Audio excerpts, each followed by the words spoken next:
Hello, hope you're well, and I'm going to get right into it today. I'm going to try to keep this video 10 minutes or shorter.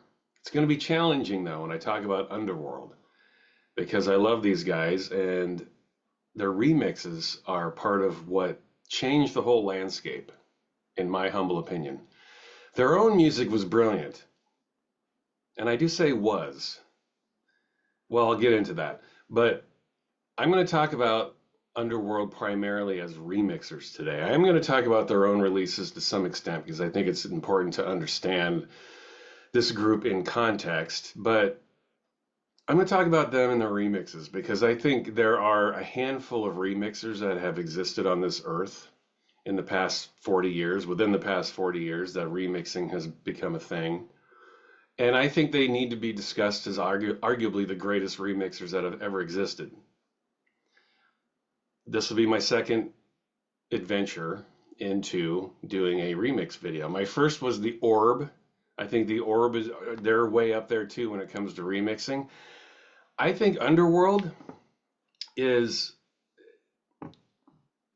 they were a group that would take a song. For me personally, remixing is great because it's something that I'm picky about, though. Not everyone does it well, but remixing is great because it gives people the opportunity to reimagine something, to repackage it, to repurpose it, remix it, reproduce it, re-engineer it, do whatever you want to it, and present a new, fresh take or idea on something that someone else has already done. Now, it's up to the artist who's remixing to either make it better, make it just as good, or make it worse. And the vast majority of remixing, in my opinion, ends up with a product that is worse than the original. It's hard to take even a halfway decent song and do something interesting with it. It's not always easy. And so I like anything with music or any type of art, I tend to be very picky with remixing. Underworld's one of those groups that would take a song and no matter how bad or good it was, they would always improve it. Always. I mean, without exception. Underworld would take a track and make it their own. It was like a new Underworld track. It didn't matter how good the song was, and that's a challenge. To take a song that's already brilliant and then do something better, that is exceedingly rare in the world of music. And not many people have done it. Underworld would routinely do it. Now, a lot of the stuff that they would remix was utter shit. So the baseline was pretty low. The standard was very low in terms of making it a better song. They would take songs and build them from the ground up. And when it came to artists like Shakespeare's Sister, for example, or Simply Red, taking that song and making it better wasn't necessarily such a huge task. But what they did do with those songs was so monumentally good that their remixes became classics in and of themselves. To me, maybe these aren't classics to anybody else, but they are to me, excuse me. So just a quick background with Underworld too. We all know, if you're watching this video, you know who Underworld is. And if this is your first time watching my channel, I don't go through a band's history. You can go do that on Wikipedia. All right. I'm assuming that most people who find this video already know who Underworld is. So I'm not going to break down who their members are. I'm just going to mention their names as if you already know who they are. My first experience with Underworld, oddly enough, was back in the 80s when they were their first synth pop selves. I somehow ended up getting Underneath the Radar, their album Underneath the Radar back in the 80s. They also were a band in the early 80s called Frore. They had that little squiggle mark as their symbol. They predated Prince in terms of like using a symbol for your artist name.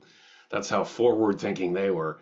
But Frore was like like a little glam rock synth pop band in the early 80s, and it was Rick Smith and Carl Hyde and three other guys. And then they sort of transformed into what they call Underworld MK1.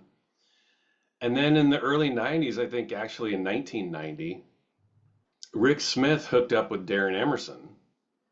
And you guys, I'm sure you guys know this, but my first experience with the new version of Underworld as it was back in the early 90s, I was just becoming a DJ in 1990. I was 17 years old, I think. and a record came through my record pool, and it was the Mother Earth 12 inch. Now, I don't know the limitation of that. I assume it was relatively limited at the time. I still have it to this day. It came out on Tomato Records. It just came in this inner sleeve. It didn't even have a picture sleeve with it. It just came in an inner sleeve only. And it had two versions of Mother Earth, which would end up on the first album, or their third album, really. But their first album is Underworld MK2, Dub No Bass with My Head On Man, which came out in '94. But Mother Earth came out, I want to say 1990, 91, maybe at the latest. And it was back on the B side. It had a couple of tracks called The Hump, a couple of versions of a song called The Hump. And it was, I remember listening to it thinking, huh, this is interesting. This is obviously the same Underworld from the 80s, but they're changing up their sound a little bit. So I had that in my databanks in terms of, Underworld records and what they were doing and listening to their updated stuff. And fast forward to 1992 when I was into groups like Aphex Twin and Autechre and LFO and all the Warp stuff and all the rave stuff and Black Dog and all that shit. Even to this day, I'm still into all that stuff. But fast forward to 1992, and I'm getting into the rave scene, and I've already been in it. I've already been in the rave scene. I'm listening to techno and electro and ambient house and all that shit. Underworld dropped a record called Skyscraper I Love You.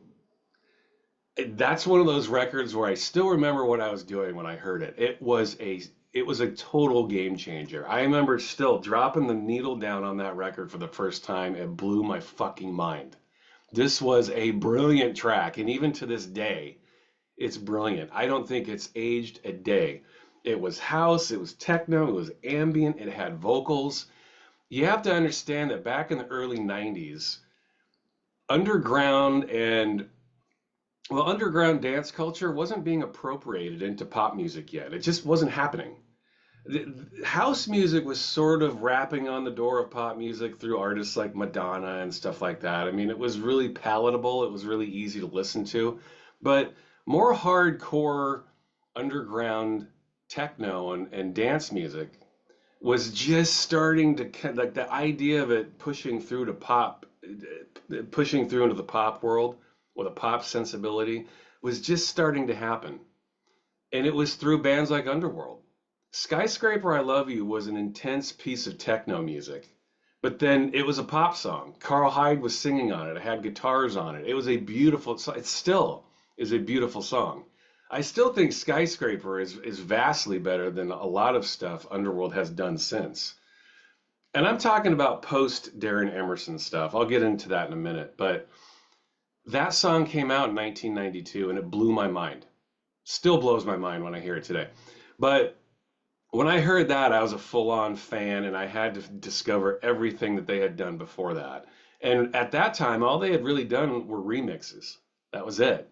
They had Skyscraper I Love You and they had the Mother Earth 12 inch. And that was it in terms of their own stuff. They had been releasing stuff under different names like Lemon Interrupt. They had done a 12 inch called Dirty on Junior Boy's Own, which is a brilliant song. They were recording remixes under the name Steppin' Razor. So I was starting to put all this stuff together. I'm like, okay, Underworld, Steppin' Razor, Lemon Interrupt. It was exciting. I mean, there was no internet back then. So to be able to find, there was internet, but no one was using it. To start putting these pieces together with Underworld, like, okay, they're this band, and then they're that band, and they're also that band. And who's this Darren Emerson guy? I know who Rick Smith and Carl Hyde are, but who's Darren Emerson? So I was starting to realize that Steppin' Razor was the name Rick Smith and Darren Emerson were using to remix people. Now, that was the name they used to remix Simply Red, Thrill Me. To this day, one of their greatest remixes, I think. They took a shit song, and I'm sorry, Simply Red's Thrill Me is a shit song. Just throwaway, new agey, boring radio fodder. And they turned it into these three remixes of like ambient house music that's absolutely brilliant to this day. If I were to pick a favorite Underworld remix, it might be the Thrill Me mixes. Brilliant stuff. They also did Shakespeare's Sister, Black Sky. Remixes that hold up today better than any remix. Brilliant stuff. You listen to the original version, it's garbage. Shit. Sorry, that's just my opinion, but That original version of Black Sky from Shakespeare's Sister is unlistenable garbage. But Underworld did what they did. They took a song that was unlistenable and they turned it into this beautiful dance track. So I started digging into all that, which was really exciting. Like, wow, listen to what they're doing. They had also done some remixes. They one of my favorite all-time Underworld remixes, and this came out in '93. Pretty sure, yeah, '93. They remixed a song called "Water from a Vine Leaf" from William Orbit. I would highly recommend picking up this song. The Underworld remixes are brilliant, and it also has spooky remixes on it. Spooky is another one of my favorite underappreciated 90s electronic groups, and I might do a video on them someday too, because I love Spooky. And coincidentally enough, Underworld remixed Spooky. They remixed a track called Shmoo, which I highly recommend you get. That was on Gorilla Records, which was William Orbit's label. They all came out on Gorilla, all that stuff I just mentioned. Brilliant stuff. They also remixed Left Field. They remixed a song called Song of Life. Song of Life was a huge progressive house song back in the day. One of the kings of progressive house in terms of songs. They remixed that. They remixed another one of my favorite Underworld remixes was well, they did two remixes. They did Zion Youth from Dread Zone. That was a little later. They did that in 1995. But between 1990 and 1995, Underworld remixed a lot of people. They were very busy. They were putting out their own records. They put Dub No Bass with My Head on Man. That had singles with it. They put out the Dark and Long, the two Dark and Long 12 inches that had Dark Train, which was in the Train Spotting movie. They had the Skyscraper 12 inch. They put out Spiky. They put out Rez. Rez? Are you serious? One of the great dance songs of all time, in my opinion, Rez. The B-side to Rez was Why, another brilliant progressive house techno song.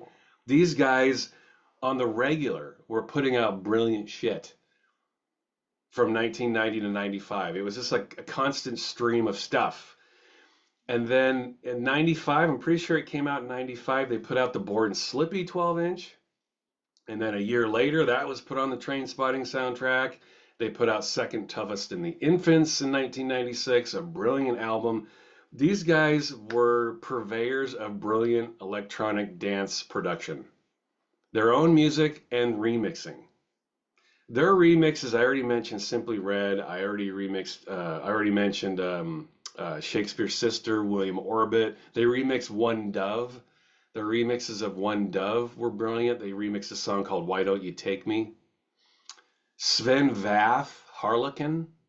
They did a couple of remixes of that song, which were brilliant. They remixed Orbital, Lush. Guys, I'm going to leave stuff out. I can't sit here and talk about everything Underworld's done.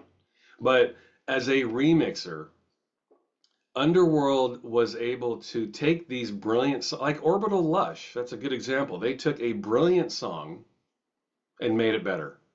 That's hard to do, man. If you're a connoisseur of remixes, like I consider myself to be, I know it sounds arrogant, but I love remixing, and I have for a very long time.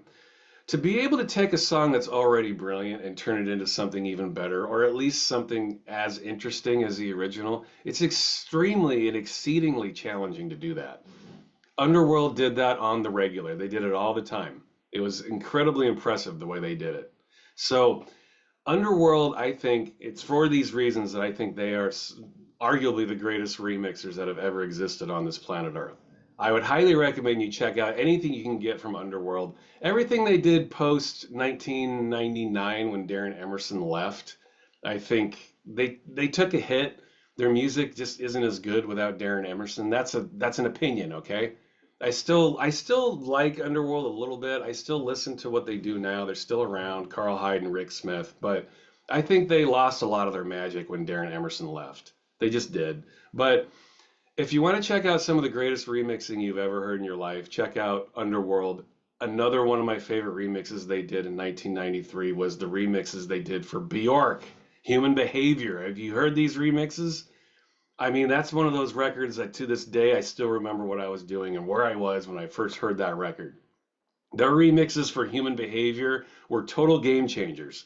Absolutely brilliant stuff. They took a fantastic song by Bjork and they made it better. They made it vastly better, and that is extremely hard to do. So I love Underworld. Tell me what your favorite remixes are. Tell me what your favorite albums are. My favorite album from Underworld is Dub No Bass with your head on, with my head on, man. Absolutely, that whole album, the 12 inches that came with that, the dark and long remixes like Thing in a Book and Spoon Deep. I mean, God, just so much great music surrounding that whole album. I could go on and on and on and on and on about Underworld. I've been doing this for 15 minutes, though. I wanted to keep it at 10 minutes. So I just wanted to express my deep, deep, deep love and admiration for Underworld and their remixing. Between 1990 and 95, they remixed all kinds of stuff and it was all brilliant. For some reason, they just stopped remixing at a certain point. Like they haven't done any remixes for well over 2 decades now. I'm not sure why they stopped. I think I remember seeing something from Rick Smith saying that they were giving out all their ideas to other bands because they were so busy remixing, and they just decided to reel that in and not do so many remixing, not do so many remixes in their own remixing. They just want to save their ideas for themselves. So they certainly appeared to do that. They haven't done any remixing for a very, very long time. So check out Underworld's remixes. Anytime you see anything from them from the 90s, just grab it. It's worth it. They also remixed Chemical Brothers. They did some, I think the track was called Leave Home, right? Leave Home. Anything they did. They remixed Model 500. They remixed Depeche Mode. They remixed Massive Attack. I think that was more of a Darren Emerson remix, but whatever. Check them out. Darren Emerson's also worth checking out. Underworld, arguably the greatest remixers of all time. Arguably the greatest? I don't know. You tell me. I think they are. I think the Orb is way up there, and there are a couple other names that might challenge them. But I think most days, I think Underworld are the greatest remixers of all time. Full stop. So, anyway, hope you enjoyed the video. Go check out Underworld and tell me what your favorites are. Thank you very much. I'll talk to you next time. Goodbye.